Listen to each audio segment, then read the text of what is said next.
Alright, so here we go with section 7.2, where we're going to focus on that ambiguous case with the law of sines. Now, if you remember in section 7.1, we decided that there were, well, we didn't decide. I told you that there were 4 different cases where you could solve these ambiguous triangles, knowing that you had congruent triangles. The one that is not a congruency axiom is angle, angle, angle. That's the one where we can guarantee that they are similar triangles but not congruent triangles.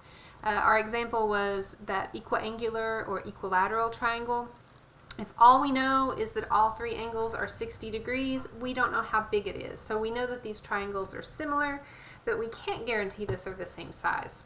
So we had 4 cases where we could guarantee congruency, but one of them was kind of sketchy. One of them was that ambiguous case.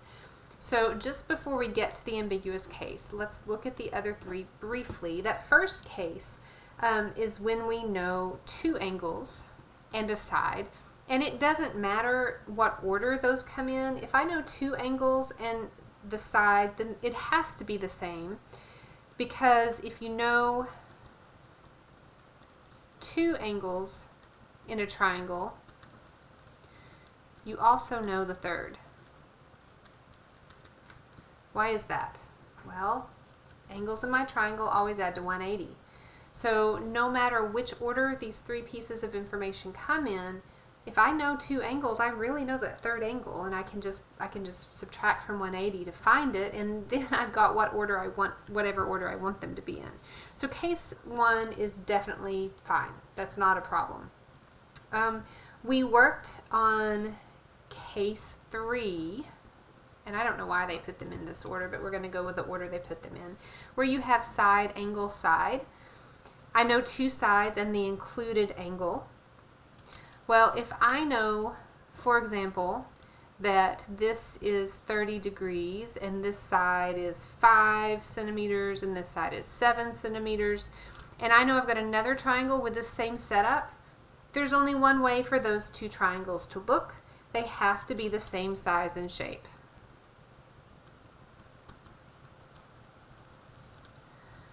So case 1, definitely congruent. Case 3, definitely congruent. Case 4 is when we know the lengths of all 3 sides, and I know that we haven't really taken a look at case 4 yet, but that's okay. We know the length of all 3 sides. So for example, if I know that I have sides that are 6, 5, and 3, those are only going to fit together one way.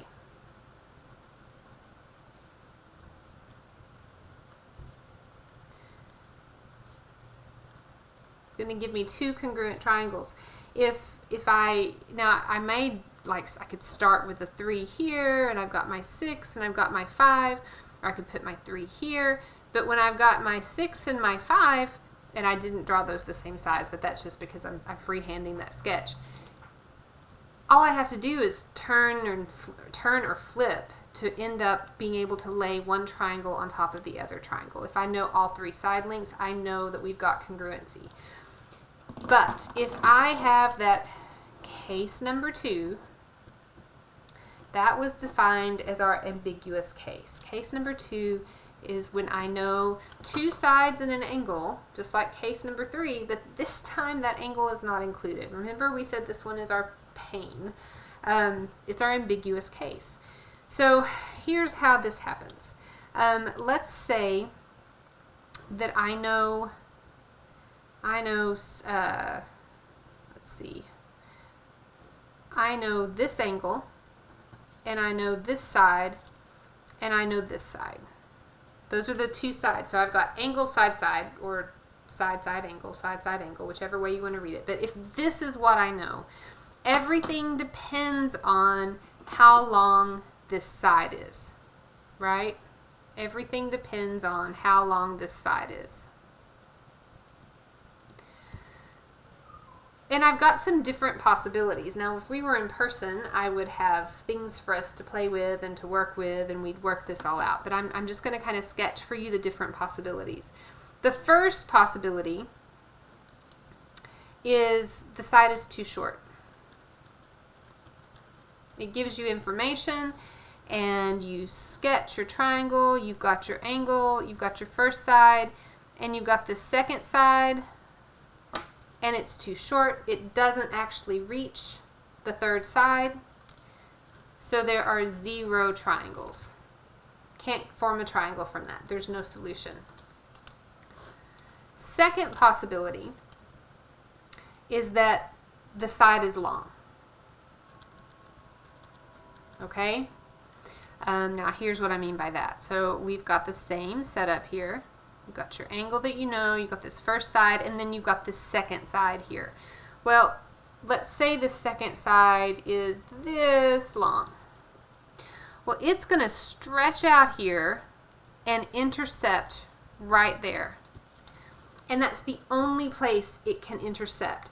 Because think about this as, let's see, I've got, this works, here we go. So let's say we've got this nice side length.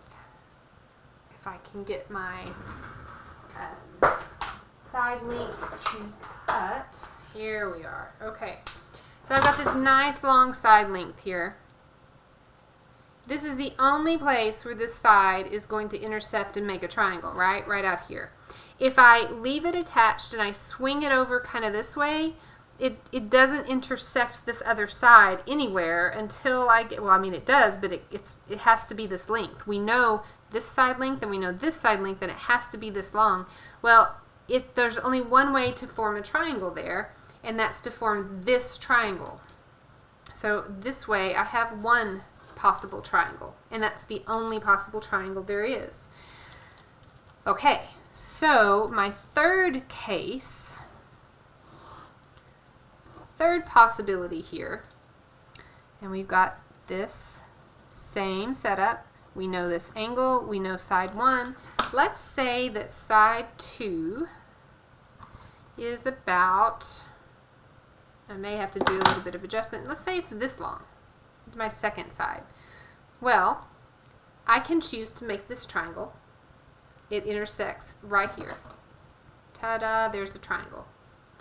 Or I can choose to make this triangle, and it intersects right there.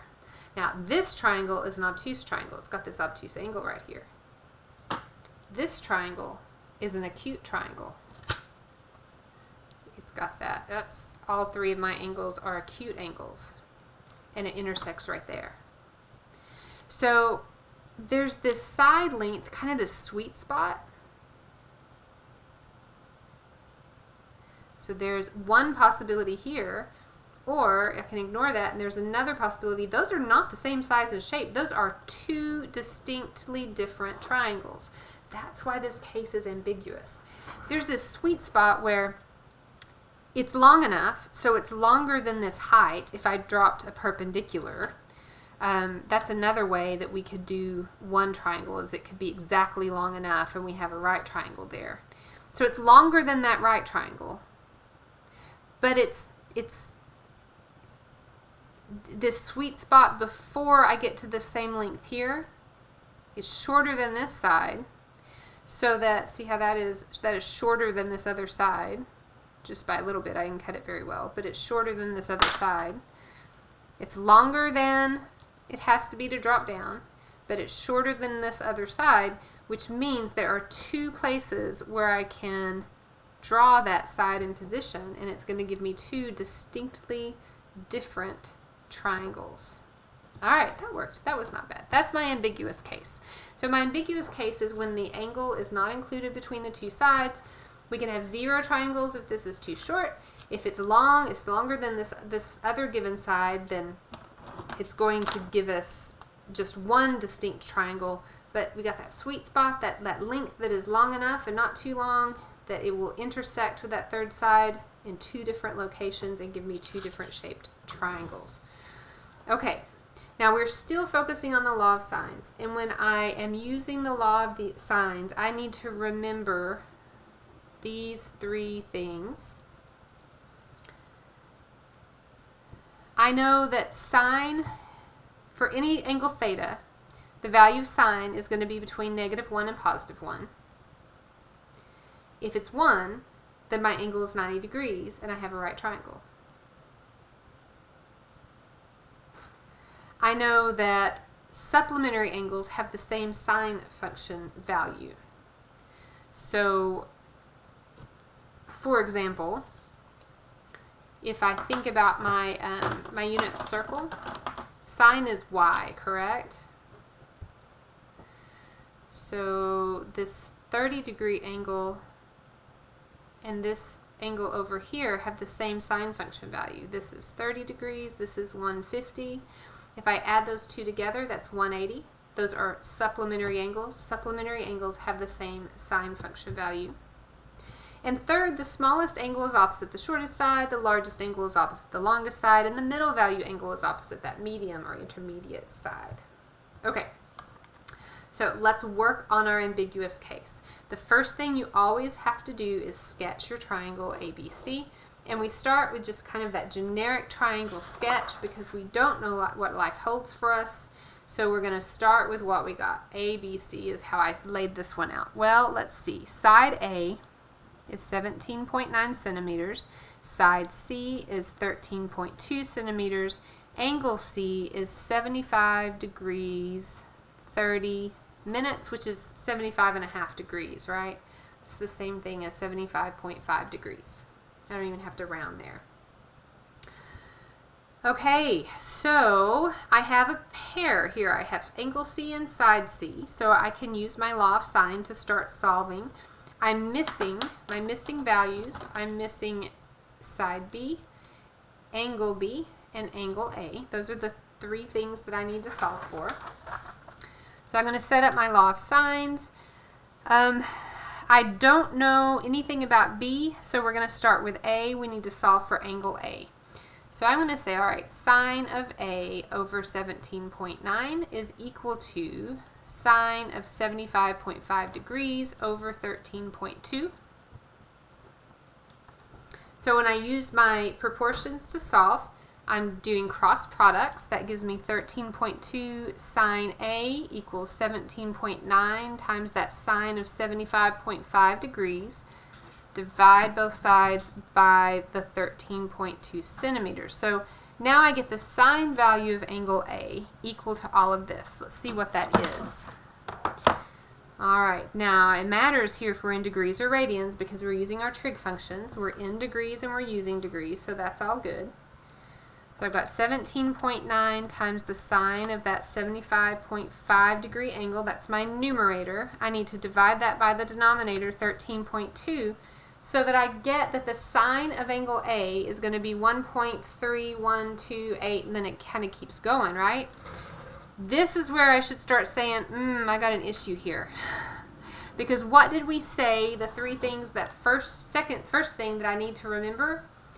Sine function values are going to be between -1 and +1. Sine function values are going to be between -1 and +1. This is greater than 1. What happens if I do sine inverse? Because if I want to solve for angle A, I'm going to take the sine inverse of this function value. I plug in the function value to solve for the angle. What happens? Well, I'm not going to round. I'm going to say sine inverse, and then I'm going to bring that answer back up. So I'm going to do second answer, brings up that value I had. It tells me domain error because this value is too big to be a sine function value, which means that this triangle does not exist. DNE does not exist. This gives me a domain error. Okay, so that is one thing that can happen. That's what happens if this side length that I was given is too short. It doesn't form a triangle. Let's see what else can happen when we're dealing with that ambiguous case. Alright, always start with your sketch. Again, we don't know exactly what our triangle needs to look like, so we just do a generic triangle sketch. ABC, where A is 61.4 degrees, side A is 35.5 centimeters, and side B we're given is 39.2. So the things we're solving for, we're missing angle B, angle C, and side C. All right, I have both pieces of information about A. I know the side length of B, so I'm going to start by solving for angle B.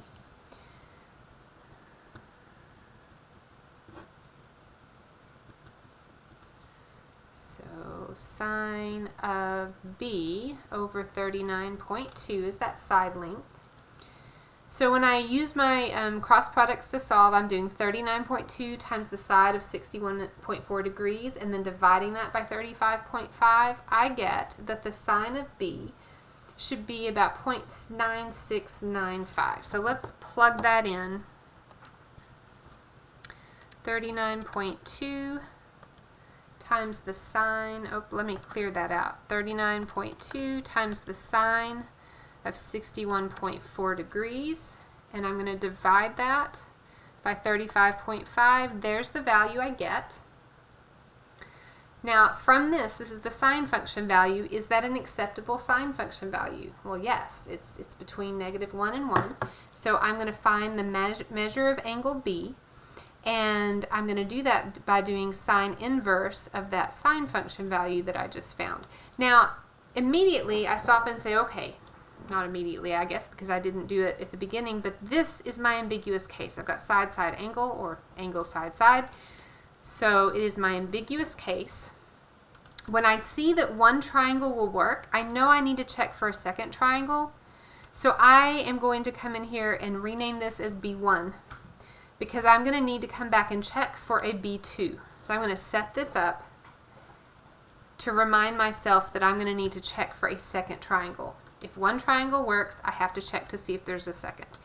Alright, so I'm going to do sine inverse, and I find out that B, angle B, is, we're going to round it to one decimal place, 75.8 degrees. So 75.8 degrees for that first triangle, angle B. Alright, we've got angle A, it was given. We now have an angle B, it was found. So we can figure out angle C for this triangle by subtracting that found value and the given value and seeing what is left over for that size of that angle. And there is the angle C for that first triangle, assuming there might be a second. So we're going to have to check out that possible second triangle. Okay, so we have all three angles found. Now we need to find this side C. So side C over sine of angle C. Go back to what you were given to start with. We've got side A over the sine of angle A. This is the side length C for this first triangle. When I plug that in, 35.5 times sine of 42.8, divide that by sine of 61.4, I get that this side of this first triangle, side C, comes out to be about 27.5, and I'm in centimeters. So those are the measurements for my first triangle. Now let's stop and check and make sure that they make sense. My largest angle is angle B. It's opposite my longest side. My smallest angle is angle C, and it's opposite my shortest side. Yep, that makes sense. Now, think about what we know about the circle. We have a sine function value of a positive 0.969. That's going to be like right up here. And in fact, that came out to be 75.8 degrees. Well, this is my first angle B. Now, one of those three things that we were told to remember is that supplementary angles have the same sine function value. So when I have an angle in quadrant 1, I have another angle with the same sine function value in quadrant 2. If I were given an angle in quadrant 3, I would have another angle with the same sine function value in quadrant 4. So I've got to check for this other angle over here to see if it exists. So I need to say, okay, well, if I have a B sub 2, it's going to be supplementary with that first B we found, B sub 1. So I'm going to subtract that, and in this case I get 104.2 degrees as my proposed second triangle, angle B. Now why do I say proposed? Well, I've got to make sure that I have space left over for angle, in this case angle C. I was given angle A, so angle A is 61.4 degrees. When I add those two together, I get 165.6, which means, yep, there can be a second triangle because there's something left over for an angle C for this second triangle. I've got a sum of 180 minus angle B and angle A. We found angle B, given angle A. Means that angle C for my second triangle is going to be small. It's going to be 14.4 degrees. We do have a second triangle. All right, we know we were given 3 pieces of information. We found 2 out of 3 for this second triangle. Now we need to find the side length for side C. Sine of 14.4. Still the same givens because we're working with the same original problem. So the side length, side C, for this second triangle comes out to be just 10.1 centimeters, which is shorter than it was for this first proposed triangle because angle C for this second triangle is smaller than the angle C for that first triangle. Remember, this is my ambiguous case. This is that third scenario, that third possibility where we have one triangle like this and another triangle like this. They have the same original 3 values, but they have different shapes. Okay, so we had 2 triangles here. We've seen an example where there was 0 triangles, an example where there were 2 triangles. Let's check out this one and see what happens. Start with our kind of generic sketch ABC. Angle A is given as 55.3 degrees, side A is 22.8 feet, side B is 24.9 feet. Angle side side again, it's ambiguous, so we know we are going to have either 0, 1, or 2 triangles. We need to keep that in mind, that we're not sure how many we're going to have yet.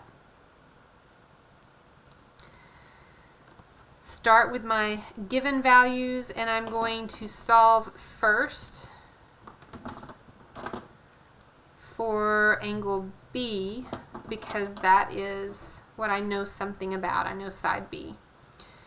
So sine of B, and this is my first angle B in case there might be a second triangle, 24.9. Is going to be equal to sine of 55.3 degrees over 22.8.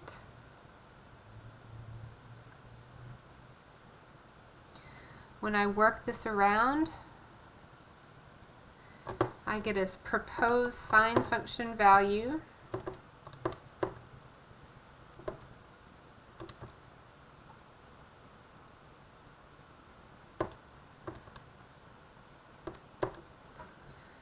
of 0.89786, and then it keeps going. So I'm going to do that. I have to find sine inverse of that value. It's a good value, so it's going to work, which means I'm going to need to come back and check for a second triangle.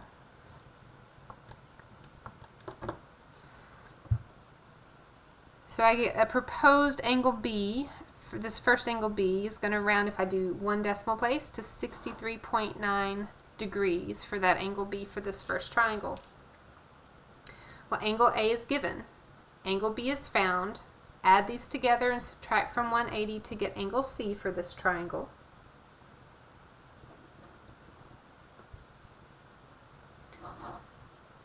And then I need side C for this triangle. I'm going to use law of sines again. Always going back to the givens.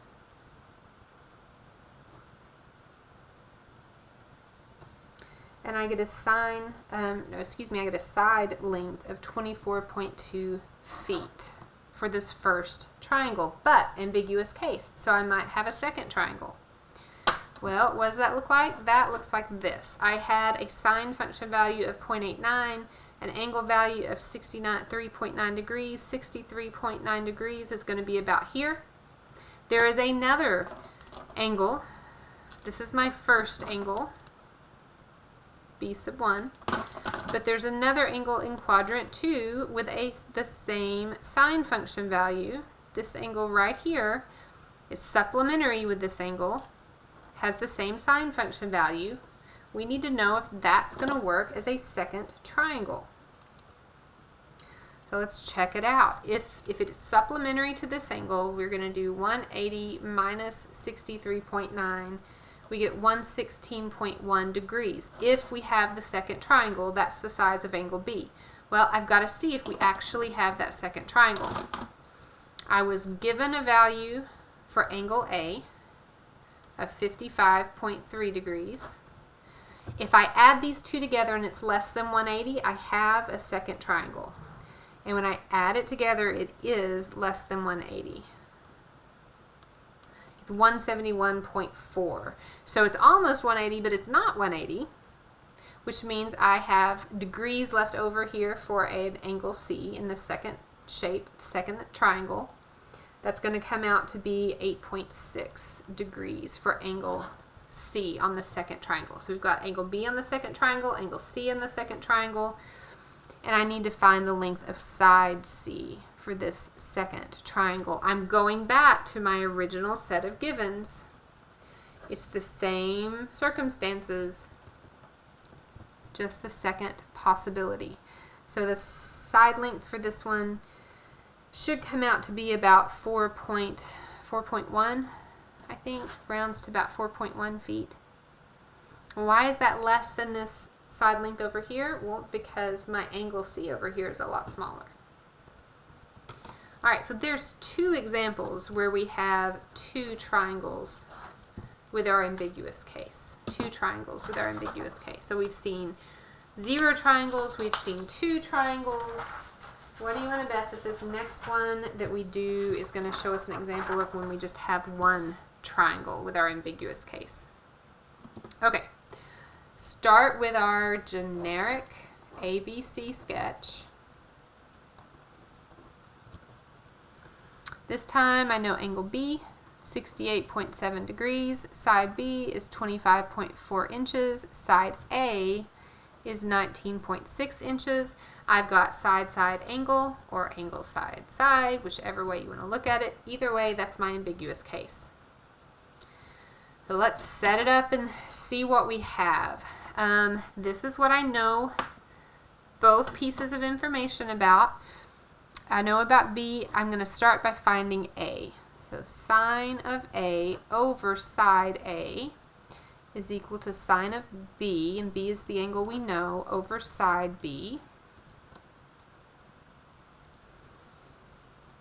When I do my cross products, I get a sine function value of angle A that looks like this. That's rounded off, of course. I'm not going to use it rounded off. I'm going to use my calculator appropriately to get a correct value for A. I'm going to be doing sine inverse to find angle A. It exists because it's between -1 and +1. So I get a proposed value for angle A of 46.0 degrees. I'm keeping that one decimal place, 3 significant digits. That means I need to keep that as 0.0. So this is my angle A for my first triangle, and I'm going to remind myself to check for a second triangle. Alright, was given angle B. This is angle A. That means that angle C for this first triangle, if I add these two angles together and then subtract that from 180 to see what's left over, angle C for this triangle should be 65.3 degrees. And then I need to find side C. Go back to my givens. Remember we said we can stack it so that the unknown is in the numerator? You don't have to. You can stack it either direction you want to stack it. It's fine. And this side length for this first triangle, side C, should come out to be about 24.8 inches. Remember, use your units. Does that make sense? Side B is a little longer. Angle B is a little bigger. Yep, that makes sense. We're in good shape. Okay, well, remember that supplementary angles have the same sine function value. This is a sine. This angle is 46 degrees. So it'd be about right there, 46 degrees. There is another angle over here in quadrant 2 that has the same sine function value that is supplementary to this angle. What would that be? Well, angle A was 46. The angle that is supplementary to angle A and therefore has the same sine function value is 134 degrees. So if I have a second triangle, that's the value of the angle A in that second triangle. Do I have a second triangle? Well, I was given the measure of angle B to be 68.7 degrees. And all three angles together have to add to 180. But if I add this proposed angle A to my given angle B, I get a sum of 202.7 degrees, which is bigger than 180. So there is no second triangle. Only one triangle exists.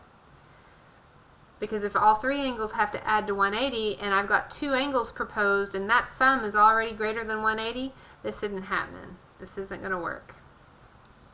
Okay. One last example. Analyzing data for the number of triangles. Let's see what we get. Without using law of sines, we need to explain why no triangle exists satisfying this set of circumstances. Remember, when I have our ambiguous case, we could have 0, 1, or 2 triangles. Well, how can I say, without doing the work for law of sines and getting that domain error, how can I figure out why no triangle exists? Well, I'm given angle B as being obtuse, so it has to be the largest angle, right? If my sum of three angles is 180 and I've already used up 93 of those degrees, the other two angles have to be acute. They have to be less than 93. That's got to be my largest angle. And then when I look at my side lengths, I see that this side is longer than side B, which implies that angle C would have to be larger than angle B. But we just said that angle B has to be the largest angle because it's obtuse. So it's not possible that angle C could be larger than angle B. Not possible. All right? Ta-da! Okay, that's all of section 7.2.